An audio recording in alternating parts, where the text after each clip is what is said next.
కార్యకర్తలు కంటికి రెప్పలా కాపాడుకునే పార్టీ బీఆర్ఎస్ పార్టీ అని చొప్పదండి ఎమ్మెల్యే సుంఖే రవిశంకర్ చెప్పారు. కరీంనగర్ జిల్లా రామడుగు మండలం రామచంద్రపూర్ గ్రామానికి చెందిన ఈరల్లి రాజశేఖర్ ప్రమాదవశాత్తు కాలువలో పడి చనిపోయారు. ఇక వారికి పార్టీ ప్రమాద బీమా ఉండడంతో 2 లక్షల రూపాయలు ప్రమాద బీమా మంజూరైంది. ఇక ఈ చెక్కును ఎమ్మెల్యే రవిశంకర్ వారి కుటుంబ సభ్యులకు ఇంటికి వెళ్లి అందజేశారు. పార్టీ కార్యకర్తలకు అండగా బీఆర్ఎస్ పార్టీ నిలుస్తుందని సందర్భంగా చెప్పారు.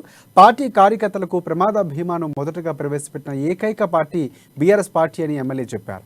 నియోజకవర్గంలోని కార్యకర్తలు కంటికి రెప్పలా కాపాడుకోవాల్సిన బాధ్యత తనపై ఉందని రవిశంకర్ వివరించారు.